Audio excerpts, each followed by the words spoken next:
सभी दोस्तों को स्वागत है इस वीडियो में। इस वीडियो में एलसीएम एंड एचसीएफ को काफ़ी अच्छी ढंग से समझने का प्रयास करेंगे। दोस्तों देखिए, सबसे पहले मैं आपको बताऊंगा टाइप ऑफ क्वेश्चन।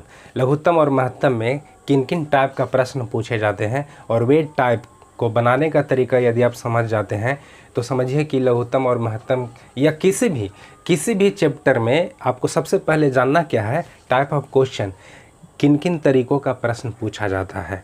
देखिए, यही नहीं आता है किसी भी स्टूडेंट को तो उसे लगता है कि मैं मैथ भूल चुका हूं या मुझे मैथ नहीं आता है। प्रत्येक चैप्टर की बात मैं यही कर रहा हूं कि टाइप्स ऑफ क्वेश्चन देखिए कि किन किन तरह के प्रश्न पूछे जाते हैं और उन प्रश्नों को बनाने का सही तरीका, ईजी तरीका क्या है।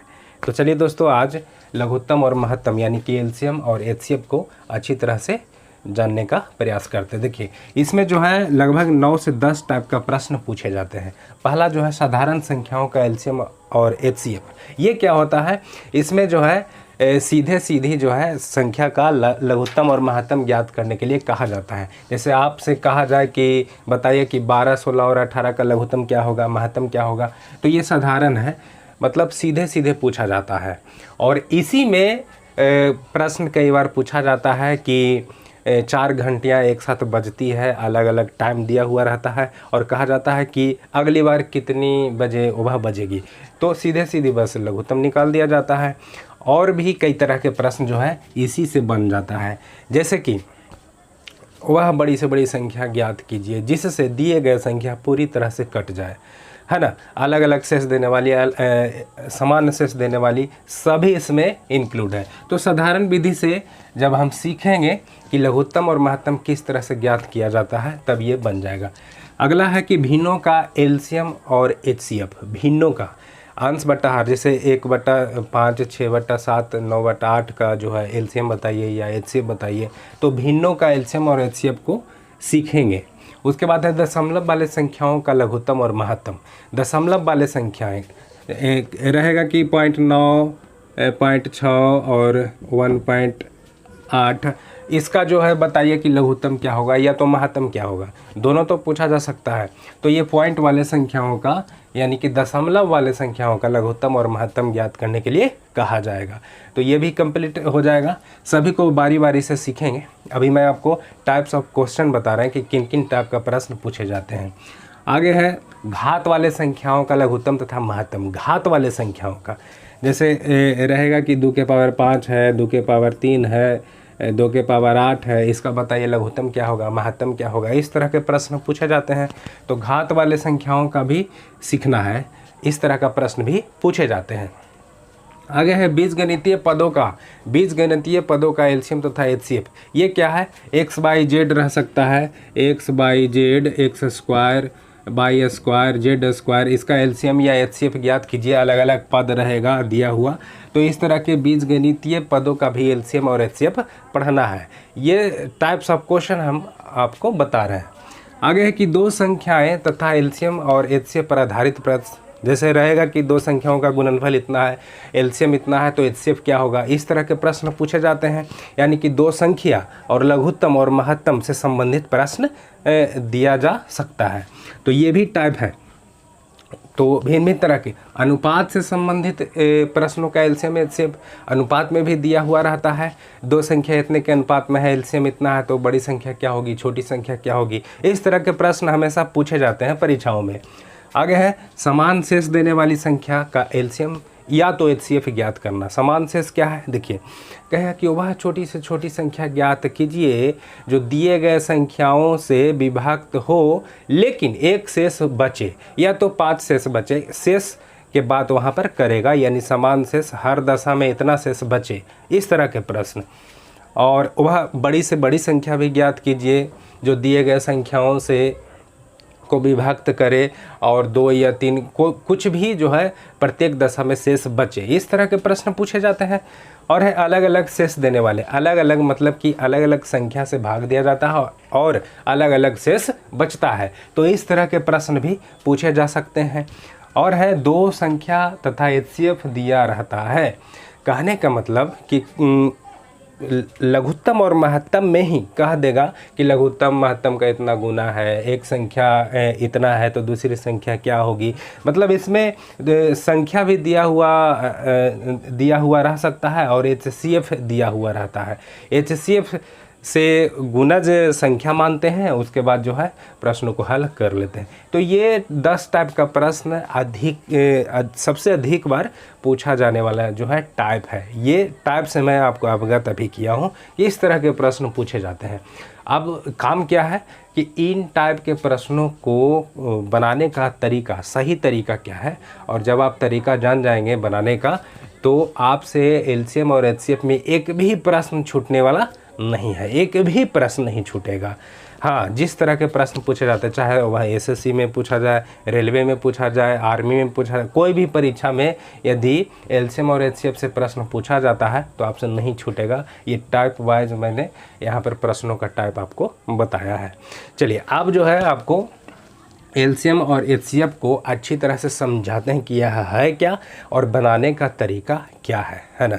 तो दोस्तों, वीडियो में बने रहिए, और वीडियो यदि अच्छा लगता है चैनल को सब्सक्राइब कर लीजिए, अपने दोस्तों में भी शेयर कर दीजिए। आप तो देख ही रहे हैं वीडियो में व्यूज़ बहुत कम, क्योंकि नया यूट्यूब चैनल बनाया है। अब आप ही ऊपर है, यदि अच्छा पढ़ाते हैं तो शेयर कर दीजिए एक बार। चलिए, तो अब हम LCM को समझाने वाले हैं। LCM क्या है देखिएगा। LCM मतलब लोएस्ट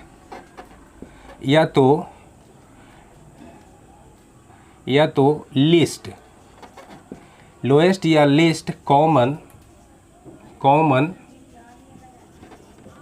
मल्टीपल, ये मल्टीपल होता है, समझिएगा। यानी कि देखिए, हिंदी में यदि बात करें तो सबसे छोटा मिलने वाली गुणनफल, ये गुणनफल होता है। LCM क्या होता है? गुणनफल होता है, मल्टीपल होता है, ये समझिएगा। देखिए, सबसे छोटा मल्टीपल है यहाँ पर। और HCF का अगर हम बात करें, HCF का समझिएगा, HCF का बात करें तो ये है हाईएस्ट कॉमन फैक्टर। ये क्या है? फैक्टर है। यानी कि हिंदी में यदि बात करें तो सबसे बड़ा मिलने वाला फैक्टर, मतलब गुणनखंड,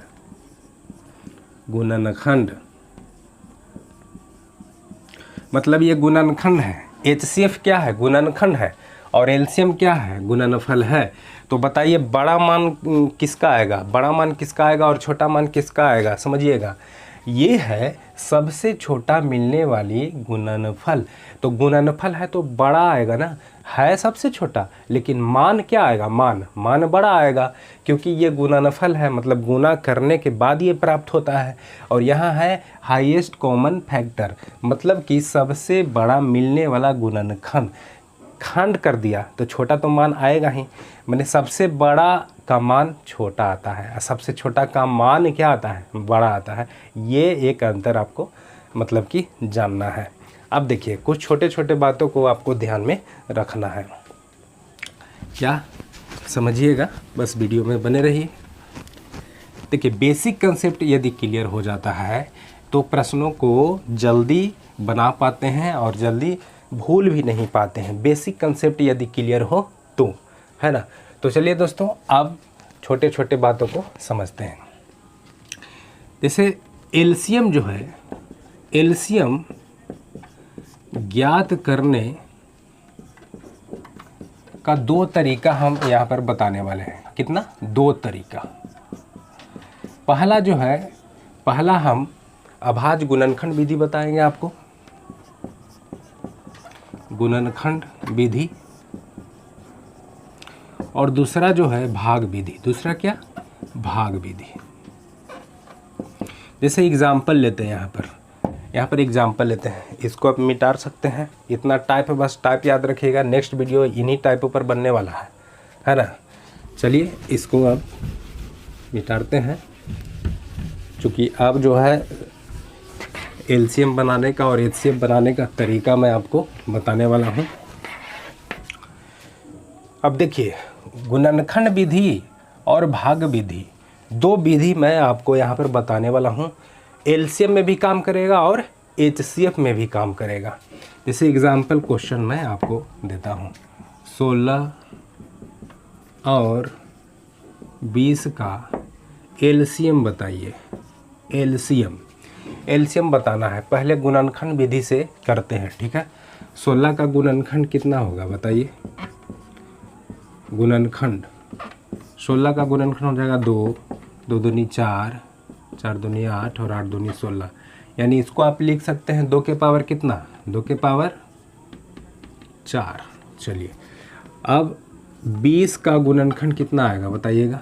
2 गुने 4 गुने 5, 2 गुने 4 गुने 5, इतना कर सकते हैं। यानी कि 2 गुने 2 गुने 2 भी कर सकते हैं ऐसे। 2 दूनी 4, 4 दूनी 8, 8 5 4, नहीं ऐसे नहीं होगा। 2 गुने 2, 2 दूनी 4 और गुने 5, इतना होगा। 2 गुने 2 गुने 5 होगा ये खंड। इसको क्या लिख सकते हैं, 2 के पावर 2 गुने 5, इतना लिख सकते हैं। ये अभाज्य गुणनखंड विधि है। अब गुणनखंड विधि में क्या होता है एलसीएम में, कि मैक्सिमम घात को लिखते हैं, अधिकतम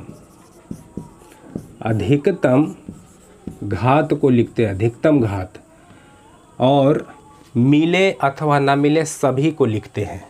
अधिकतम घात और सभी को लिखते हैं, सभी को लिखते हैं।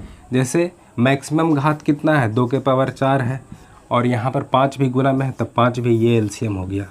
एलसीएम पूरे को लिखते हैं, सभी को लिख देते हैं, मिले अथवा ना मिले सभी को, और अधिकतम घात को लिखते हैं। यानी कि 2 के पावर 4 कितना हो जाएगा, 2 के पावर 4 16 और 16 5 80, एलसीएम 80 हो गया। ये था गुणनखंड विधि। गुणनखंड अभाज्य गुणनखंड विधि करते हैं, मैक्सिमम घात को लिखते हैं, मिले अथवा ना मिले सभी को लिखते हैं गुना करके। जैसा कि यहाँ लिखे हैं, मैक्सिमम कितना था, 2 के पावर 4 था, और यहाँ पर 5 गुना में भी था तो 5 को भी लिए, यानी कि 16 5 80 इसका एलसीएम होने वाला है। अब देखिए, शॉर्ट मेथड भी है। ये क्या मेथड था, गुणनखंड विधि। अब भाग विधि भी है, और ऐसे देखते भी बना सकते हैं। देखते कैसे बना सकते हैं, देखिए, देखते कैसे बना सकते हैं, मतलब तुरंत कैसे बना सकते हैं। अब देखिए, ये दो है, 16 है और 20 है। इसमें बड़ी संख्या कौन है, 20 है। बड़ी संख्या कौन है, 20 है। तो 20 जो बड़ी संख्या है उसका पहाड़ा पढ़ना है, और छोटी संख्या से भी वह कटना चाहिए। चलिए, 20 दूनी 40, 20 दूनी 40, 16 से नहीं कट रहा है। 20 60, 16 से नहीं कट रहा है। 20 80 है ना, इसका पहाड़ा 20 80, तो 16 5 भी 80 कट रहा है, 16 से भी कट रहा है और 20 से भी कट रहा है, तो ये एलसीएम हो गया। ये तुरंत बहुत जल्द मतलब निकालने का विधि है। चलिए, अब हम आपको भाग विधि बताते हैं। भाग विधि से एलसीएम कैसे निकाला जाता है। 16 है और 20 है ना, तो इसको आपको भाग देना है। पहले 2 से लगाना है, 2 से लगाइए। अब इसको काट दीजिए, तो 8 दूनी 16 और 10 दूनी 20। फिर 2 से लगाइए, 4 दूनी 8, 5 दूनी 10। अब नहीं लग रहा है तो नहीं लग रहा है, अब गुना करना है। इसको इससे गुना कीजिए, 2 दूनी 4, 4 चौक 16 और 16 5 80, तो टोटल कितना आ गया 80। तो एलसीएम कितना हो जाएगा 80। तो ये भाग विधि है। तो भाग विधि भी सीख गए आप, गुणनखंड विधि भी सीख गए, और ऐसे भी पहाड़ा पढ़ने वाला विधि भी आप सीख गए। अब चलते हैं एचसीएफ के पास। एचसीएफ कैसे ज्ञात होता है, चलिए दोस्तों। एलसीएम में तो मल्टीपल था, यानी कि इसका गुना जाता था। 16 और 20 का क्या आता था, गुणज यानी मल्टीपल। एलसीएम क्या था, लिस्ट कॉमन मल्टीपल, जैसे कि इसका गुणज आया। लेकिन एचसीएफ में क्या होगा, एचसीएफ का भी 2 रूप है। एक भाग विधि, 2 विधि से ज्ञात कर सकते हैं, एक गुणनखंड विधि या दूसरा भाग विधि। चलिए, खंड कर दीजिए। 16 का कितना खंड हुआ था, 2 के पावर 4 हुआ था, यानी कि यहाँ पर 2 गुने 2 गुने 2 गुने 2। और 20 का क्या हुआ था, 2 गुने 2 गुने 5 हुआ था। ये इसमें क्या होता है ना, एचसीएफ हाईएस्ट कॉमन फैक्टर, यानी ये फैक्टर है, ये हम तोड़े हैं, ये 16 और 20 को हम तोड़े हैं, फैक्टर लाए हैं। अब इसमें हाईएस्ट कॉमन फैक्टर खोजना है, दोनों में मिलना ज़रूरी है और फैक्टर भी। तो फैक्टर ये दोनों में जो मैक्सिमम हो तो क्या आ रहा है, 4 आ रहा है। देखिए तो इसका HCF कितना आएगा, HCF कितना आएगा, 4। नहीं तो अभाज्य गुणनखंड विधि यदि आप किए हैं तो ऐसे भी तो कर सकते हैं कि यहाँ पर 2 के पावर 4 आ गया, ये 2 के पावर 2 गुने 5 आ गया। तो इसका एक रूल है कि HCF में सबसे कम घात लेते हैं। HCF में क्या, सबसे कम घात, सबसे कम घात लेते हैं, सबसे कम। और मिलना ज़रूरी है, इसमें क्या है, मिलना ज़रूरी है, नहीं मिलेगा तो उसे नहीं लेना है। अब देखिए 2 के पावर यहाँ 2 है, 2 के पावर 4, सबसे कम घात क्या है, 2 के पावर 2। 5 उसमें है नहीं है, तो 5 नहीं लिखाएगा, यहाँ पर 5 नहीं लिखा जाएगा, यानी 2 दूनी 4, यानी कि इसका HCF कितना आने वाला है, 4। ये था गुणनखंड विधि, ये क्या था, गुणनखंड विधि। आप ऐसे भी ज्ञात कर सकते हैं। देखिए इसको मिटाते हैं, जैसे उसमें जो है अपवर्त विधि से जो है गुणनखंड निकाले थे, HCF भी इसमें कर सकते हैं। जैसे वैसी संख्या जिससे ये दोनों विभक्त हो जाए, मैक्सिमम माने हाईएस्ट ऐसा फैक्टर जिससे यह दोनों विभक्त हो जाए तो कौन होगा, 4 ही तो होगा।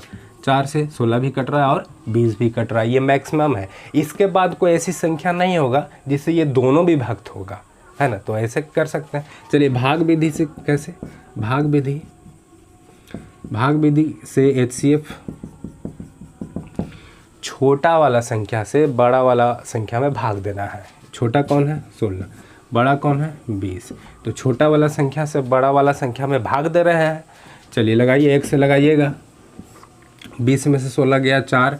अब ये जो शेष बचा, ध्यान दीजिएगा, ये जो शेष बचा है, इस शेष को घेर कर अगली संख्या के लिए इसको भाजक बना देना है। अगली संख्या के लिए ये भाजक बन गया और ये जो भाजक था ये भाज बन जाएगा, यानी कि 16 को लाना है।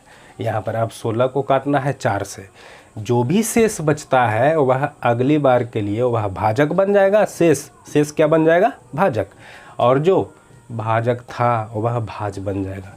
चलिए 4 × 16 से लग गया। और जिससे कटता है वहीं HCF होगा। तो किससे कट रहा है, 4 से कट रहा है, तो यहाँ पर HCF कितना होने वाला है, 4। तो ये था LCM और HCF दोनों विधि से, एक गुणनखंड विधि से और दूसरा भाग विधि से, है ना। तो दोस्तों अच्छी तरह से आप समझ गए होंगे, मैं आशा करता हूँ। कुछ और भी एग्जाम्पल अभी देते हैं, बनाना है अभी, अच्छी तरह से समझिए, हड़बड़ाइए नहीं, हड़बड़ाना नहीं है इसमें हड़बड़ाना नहीं है।